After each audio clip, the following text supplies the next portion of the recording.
Yes, ma'am. We can start. Okay.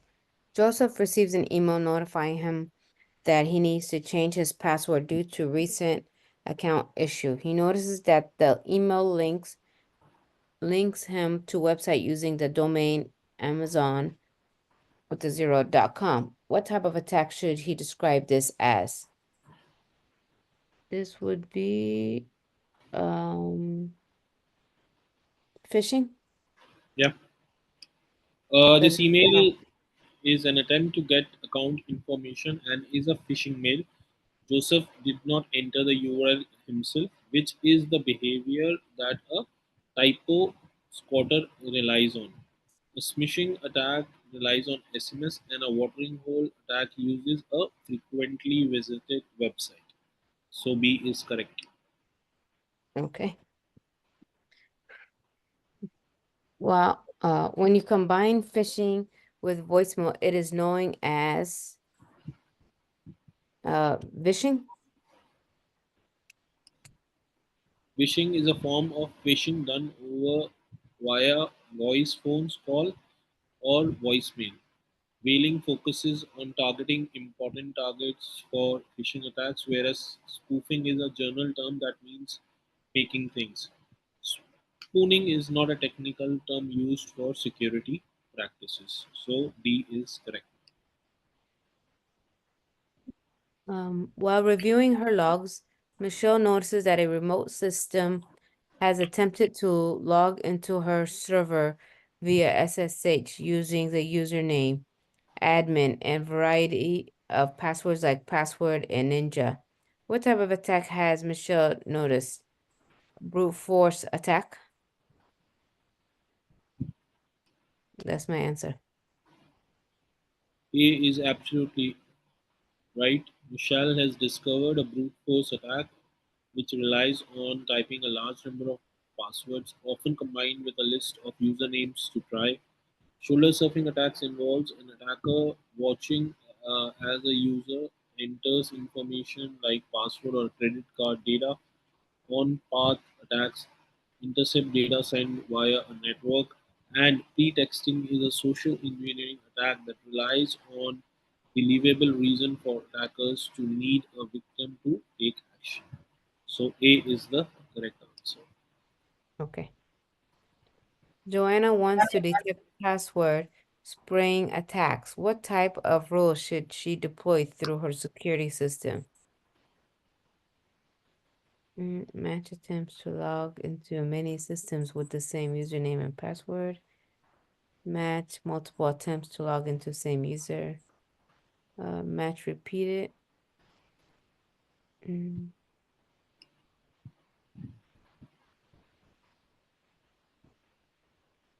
What's password spraying attack? Password spraying is using the same password on multiple devices. Like Okay, example I gave that you will use default on a IP camera because most of the IP cameras are kept admin or that test. was So the match repeated. Repeated Match repeated use of the same password during failed login attempts for multiple usernames. yeah, that's the correct answer. C, Uh, right? yeah, see, Okay, it says spraying attack is using the same password.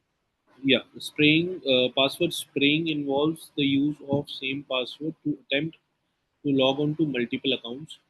Jonah should search for uses of the same password for different accounts. Okay, C is the correct answer. great. Like in a Uh, brute force, we use multiple passwords, different passwords and usernames. Here we use a single password but different devices. So that is spraying. okay. One of the staff at Susan's organization has reported that a critical vendor has contracted them about an unpaid invoice. After Susan investigates, she discovers that the invoice was sent from an email account that was not typically a contact and that the invoice requested payment to a PayPal account. What type of social engineering attack has Susan most likely discovered? Uh, smishing? Smishing is using SMS. Oh, you're right. I'm sorry. This would business email compromise?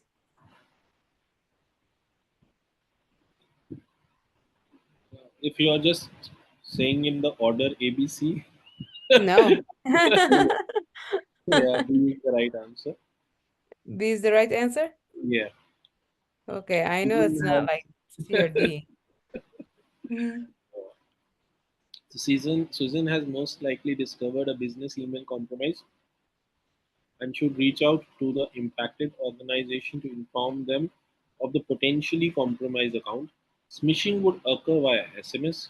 There is nothing in the question to indicate a disinformation campaign was part of this, and there is no URL mentions, and thus typo spotting can be dismissed as well. So B is the correct answer. Okay. Salah infects the ads on a website that users from target company frequently visit with malware as part of her penetration test. What technique has she used?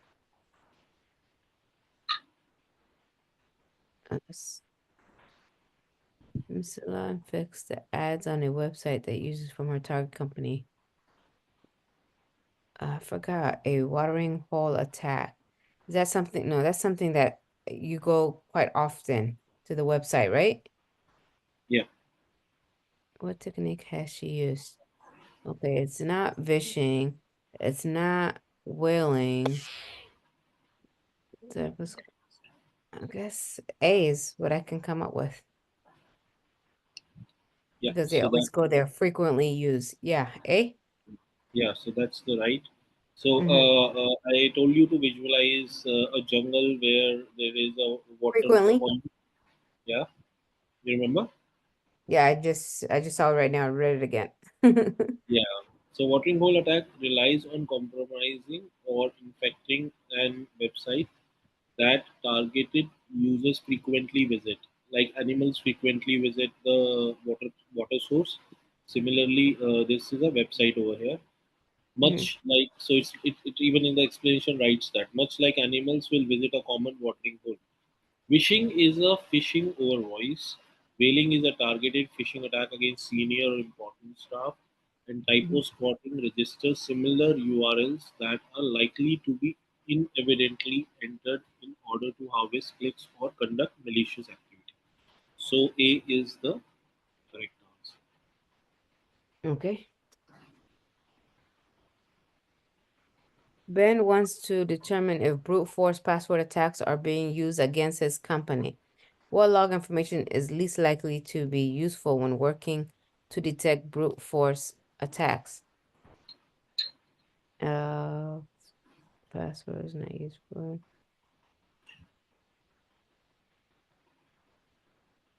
Okay, it's between A and D. Hold on. What log information is least likely to be useful when working to detect? Hmm. D? Absolutely right. The source IP or host Mm-hmm. name. The field login logs with time, date, username, and other information, and the password that was used for each failed attempt would be useful for watching or brute force attempts. Knowing where the system is being logged into is located isn't useful when tracking brute force attempts. Logging failed passwords can be problematic as it can reveal actual passwords by allowing log reviewers to see failures driven by typos. So Ben may want to avoid that sort of log even though it can be useful. So answer is D. Good guess. Okay, great. Um, Melissa receives a call, and the caller informs her a senior manager in her organization needs her to buy gift cards for an event that starts in an hour. The caller says the senior leader forgot to get the cards and the event is critical to her organization. Melissa buys the cards and sends them to the Gmail address, and the caller says that the senior leader needs them sent to. What type of attack has Melissa fallen for? Uh, it's through email, so it has to be phishing.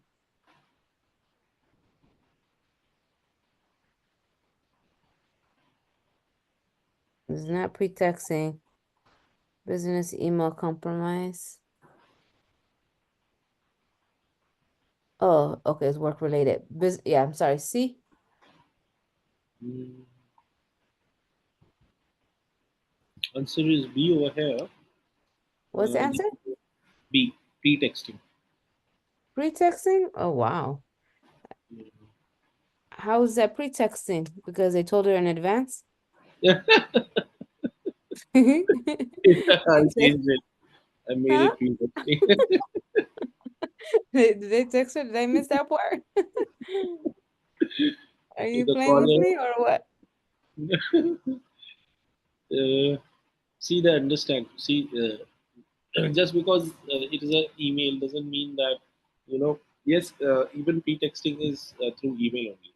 So yeah, a pretexting is a caller is using pretexting, providing Melissa with a story that relies on urgency and perceived authority to get her to take action she might normally question. This social engineering attack is not phishing attack aimed at gathering information or credentials. It does not involve business email accounts being compromised, and carding is not a topic covered in Security Plus exam. So basically the intention, the way the attack was done, it was a What's story with perceived authority. what's the Uh, definition for pretexting? Difference between. No, no, what's the definition, like in short, for pretexting? Okay.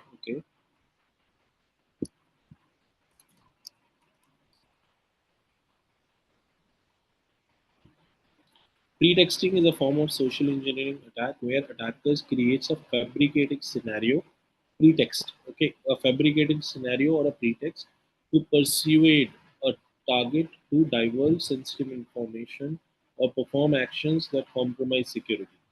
The attacker Okay. typically pretends to be someone the target trusts, such as a colleague, authority figure, or service provider. Here's an overview how pretexting works, and some examples are the attacker gains information about the target, such as their name, position, contact details, and any relevant personal or professional details. This information can be obtained from social media profiles, public records, or previous reconnaissance activities. The attacker crafts a believable scenario that aligns with the target's context. This could involve pretending to be a co-worker needing urgent assistance, a bank representative verifying account details, or a IT support technician addressing a security issue. The pretext is designed to lower the target's guard and make them more likely to comply with the request. The attacker contacts the target over phone, email, in person, using the pretext to establish credibility and trust. They may use technical jargon, internal company information, and other details to appear legitimate. Through careful manipulation and psychological tactics, the attacker convinces the target to disclose sensitive information such as password, account numbers, or confidential business details.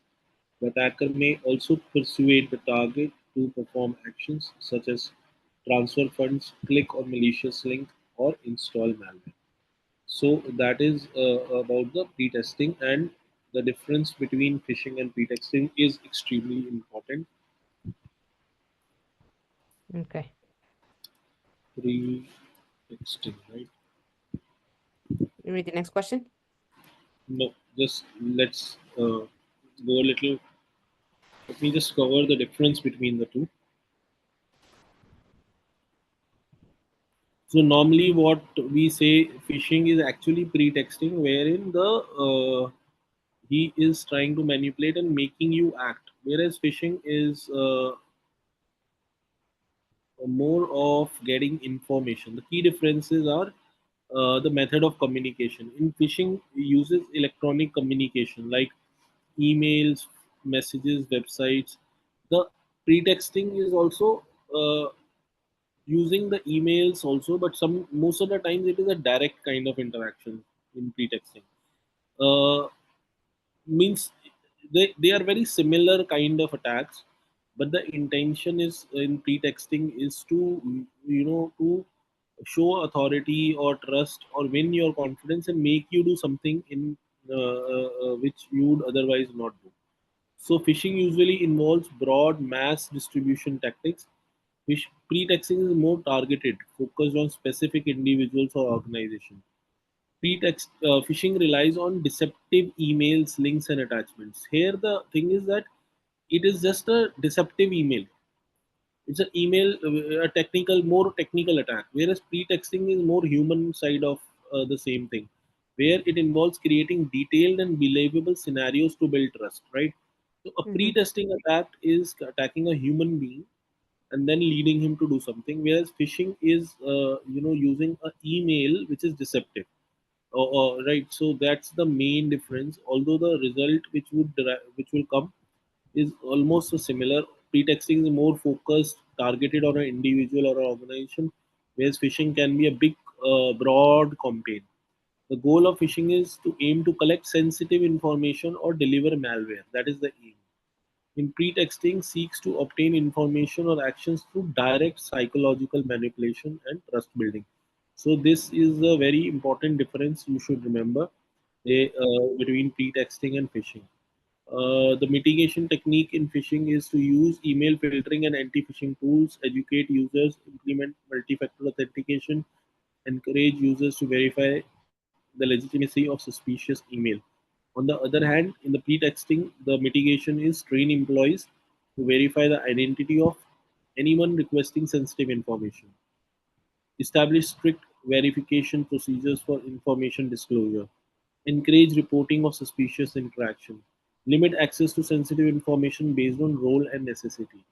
So that is about the difference between the two. Yeah, you can go ahead with the next. Okay. Elena wants to determine if a password spraying attack was used against her organization. Which of the following indicators would be most useful as part of her investigation? The time the login attempts happened, the password used for failed attempts, the source IP, the number of failed attempts for each user. Okay, it's between B and D. Hold on. Password spraying attacks. Password spraying is using the same password on multiple devices. So,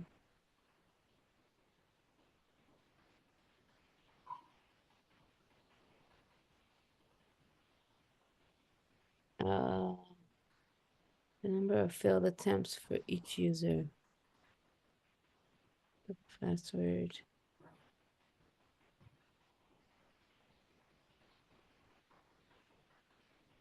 Mm, a B? I'm not sure. Absolutely. Oh my goodness. Passwords. Yeah. Oh How man. are you not so sure about it? Because they were almost similar. I know it has to do with password. And then I reconsidered D because it says the number of failed attempts for each user. And I think they use the same password, right? Yeah. Explain to me the difference Passwords. between B and D. The password spraying attempt try to use a single common password for many That's what users. I thought. Uh-huh. Determining if a single password is being used over and over can help catch basic password spraying attempts. The time, source IP, or number of failed attempts do not indicate password spraying.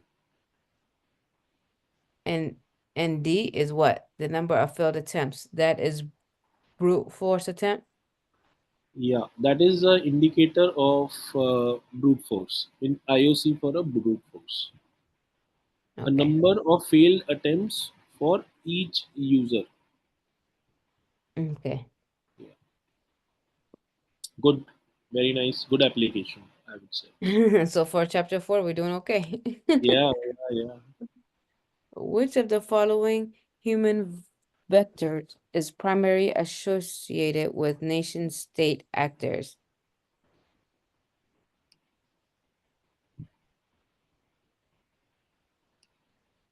Uh,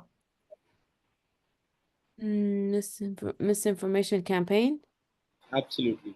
So wherever there is a campaign, it's a very broad kind of a attack. That's nation So state. yes, so nation state and campaign, and yes, uh, yeah. Rest of the attacks, if you see, it's a very small scale kind of attack.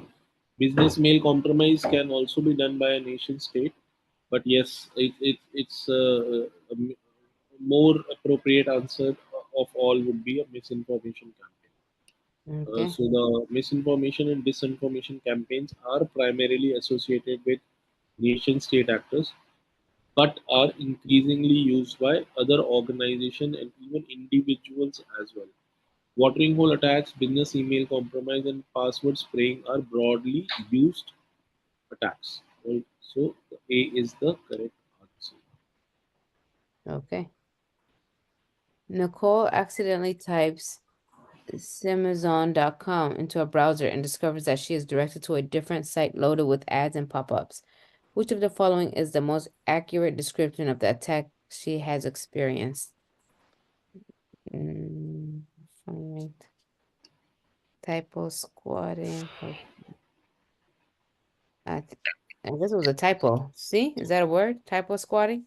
Ah, don't tell me that. We had spent a good amount of time explaining you typo spotting yesterday. Well, then I was listening. So you were watching Netflix or what? I don't even have an account for that. What? You don't Oh, have man. Netflix account or I need to play the lottery now. I'm doing good so far. what? Oh man. Yes, typo squatting because she made a typo error instead of an A, she put S. Yes, so that's what typo spotting is. It uses misspelling and common typos of websites to redirect traffic for profit or malicious reasons. Fortunately, in reality, if you visit so samazon.com, you will be redirected to an actual amazon.com website as Amazon knows about it and works to prevent this type of issue. DNS hijacking and host file modifications both attempt to redirect traffic to actual URLs or host names to different destinations, and farming does redirect legitimate traffic to fake sites. A farming attack is when a legitimate traffic is directed to fake sites, but typo squatting is a more specific answer over here. So typo squatting is the correct answer. Okay. Devon is penetration tester and sets up a malicious tools on his target organization primary internal website. What type of attack is he conducting? Malicious tool on his target organization primary internal website. Yeah, he is targeting.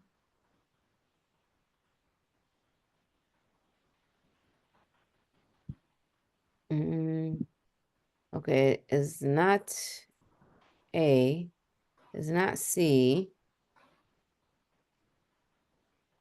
Is it B? Absolutely. Yeah. The only thing I was hesitant because it didn't say, I guess he's testing a website, like somebody that always goes to that website. It didn't say too much of that. The Yeah. rest So didn't make sense. a penetration tester is hired to test. A specific website? Yes.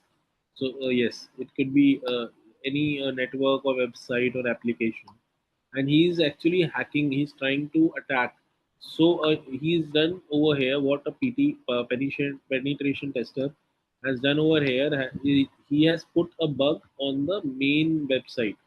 So that is the like the primary website where most of the users will visit frequently. And if they Okay. will use this malicious bug, then it is a watering hole attack. Where, that is a reason why it is. So let me read the thing. Devon is conducting a watering hole attack that leverages a frequently visited site to deploy malware. There is no description of misinformation or disinformation in the question, and there is no typo described that would lead to a typo spotting attack being successful. So, by elimination of what you know, you are able to come to a correct answer, and Definitely. which is the correct way to do it. You have to be a little more this thing. What you know or what you don't know, use both Mm, and then eliminate. Yeah. okie dokie. Phishing emails sent pretending to be from a company that recipients are familiar with and likely to respond to is what type of attack? Mm, okay, it's not D. Pretending, impersonation. C. I'm really impressed because I myself Did don't remember that I've gotten I? brand impersonation. I have some previous experience. Yeah. So brand impersonation attacks are designed to appear to be from a company that recipients are likely to be familiar with, and thus are more likely to elicit a response. While there are a type of phishing, the more specific answer of brand impersonification is the best answer. Pretexting is a social engineering concept that provides a reason for the request. Farming attacks directs traffic intended to be sent to a legitimate site to a fake website typically designed to simulate the real one. So the correct answer over here is brand impersonification. Okay. When a caller was recently directed to Amanda, who is a junior IT employee at her company, the caller informed her that they were the head of IT for her organization and she needed to immediately disable the organization's firewall. After Amanda made the change, she discovered that the caller was not the head of IT and that they were actually a penetration tester hired by her company. What social engineering attack best describes this? Impersonation. Ah, straight shot. Very good. So Mm-hmm. it's this is an example of an impersonification attack. The penetration pen tester impersonified the head of the IT in order to achieve their goals. The good news is that it was a penetration tester. Smishing is phishing via SMS. Phishing is phishing over voice or a voicemail, and pretexting provides a reason that a target should perform an action. Here, the attacker relied on authority that Amanda believed the caller had. Right? Mm-hmm. Yeah. Fred is concerned about text message based attacks. Which of the following attacks relies on text message as its primary focus? Smishing, SMS. Yeah. Straight shot again. Smishing attacks are SMS based. Impersonification attacks could use text but not specifically rely on them. Watering hole attacks are frequently visited websites, whereas business email compromise attacks focuses on gaining access to business email accounts to use in follow-up attacks. So C here is correct, which is mission. Okay. Sher Sharif notices that his authentication logs have many different usernames showing failed logins with the same password. What type of attack has he discovered? And his authentic logs have many different usernames. That would be I'm showing failed. Uh, okay. Username showing failed logins with the same password.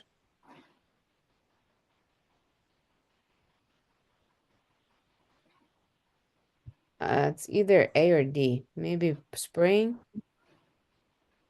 Yeah, you're right. The Sharif discovered a spraying attack that uses the same password, often a default or common password, with many usernames. Credential harvesting is a process of gathering credentials like username and passwords. Impersonification is a social engineering tactic used when an attacker pretends to be someone else. Business email compromise involves attackers posing as a trusted individual and asking for action to be performed. So here is a very nicely concealed. They nicely concealed the entire question and wanted you to apply yourself, which you rightly did, and you selected the correct answer, which is praying. Very good. Okay. Naomi receives a report of smishing. What type of attack should she be looking for? Text message based phishing. B. Absolutely. Phishing is a type of phishing that occurs over text message. Correct.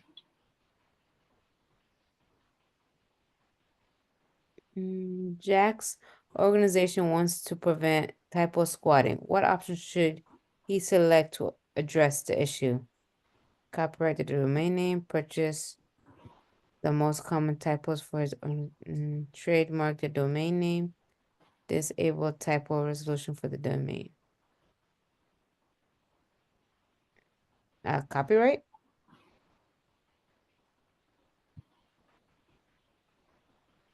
Uh, yeah, domain names generally are copyrighted, right? You can't have another Amazon on your name. So, but will it prevent you from making spelling mistakes? No. Trademark the domain name? Trademark is something which is for the logo. Basically, a trademark is about, say, Pepsi or Coca Cola's logo is trademark. Uh, Copywriting is for something which is artistic in nature, like maybe a name or a punchline or a piece of poetry. So they or music cassette or CD or things like that, they are copyrighted. Trademark is a logo, so that's why the trademark also is not the correct answer. Okay. Disable typo resolution for the domain? uh, which one? D? Disable typo resolution for the domain. uh How would you control the DNS server of so many? How do you disable? I mean, is it technically possible for you to disable? But suppose you want to write a particular thing, so that is just allowing only whitelisted sites to be explored. So that will limit your. There will be a major limitation for your network if you just want to whitelist a particular website.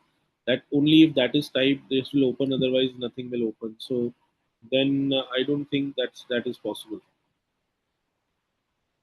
Okay. So it's gonna have to be B. Yeah. So see, there was an answer for Amazon also. In the explanation, it was said that Amazon already knows that there will be typos on its name. So, the major typos they have already purchased, those domains also, so that the people are not tricked. So they already, if you do a minor errors in the name, it will still take you to the correct website. So it's a tricky one, and it's a good question, I would say. So the answer is, while it is nearly impossible to prevent typos, typos will happen. It is nearly impossible. Purchasing and registering the most common typos domains related to your organization domains and redirecting them to your real domain is the most effective option available. Copywriting or trademarking the domain name does not prevent typo spotting, and Okay. typo resolution is not a feature or capability that is available. So yeah, so that's what you there is the, so that's why typo spotting, uh, yeah, this is the correct answer. Sorry, 18 Okay. is B is the correct answer. Gu- Gwen's company has been contacted by customers asking about a new social media account operating under the company's brand. The social media account is advertising cryptocurrency, which Gwen's organization does not sell or work with. What type of attack best describes what Gwen's organization has encountered? Gwen-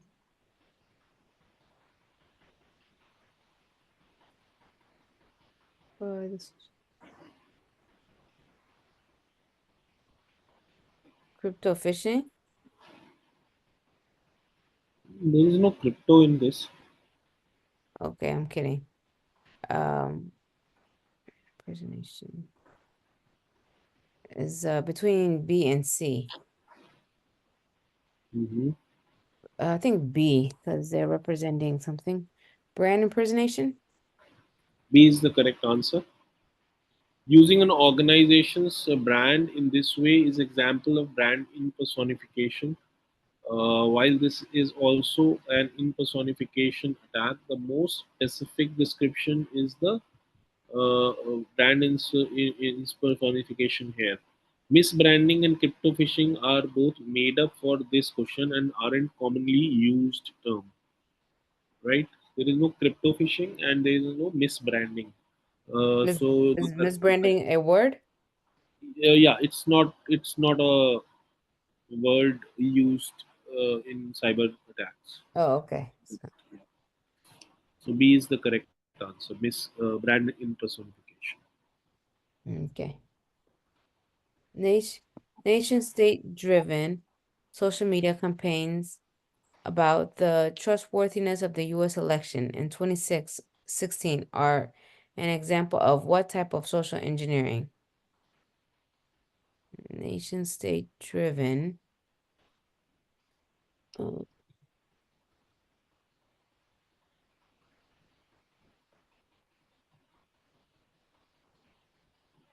about the disinformation? Yeah, you remember the example we discussed about the current scenario and things like that. So and in the it was again the present U.S. elections where yeah we were discussing the example of disinformation. So Okay. disinformation is the correct answer. Disinformation campaigns are used to shift public opinion or to accomplish other goals. They are not limited to nation state actors but are increasingly heavily used social engineering tactic at a broad scale. Smishing, on the other hand, relies on SMS messages. Pretexting involves using a reason that creates urgency or importance in a request from a social engineer, and spraying is typing of password, same password for attacking.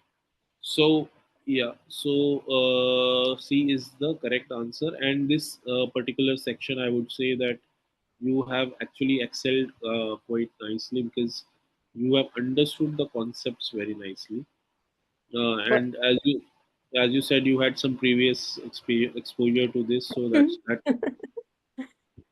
What's this is chapter 4. Chapter 1 and 1 I really struggled. 2 got better. 3 and 4 I think I did better. Which one? Yeah, What was the topic? So I know chapter 4 was this was more social engineering, right? yeah, And socialism. then chapter 3 I remember it was viruses, Yeah, malware. yes.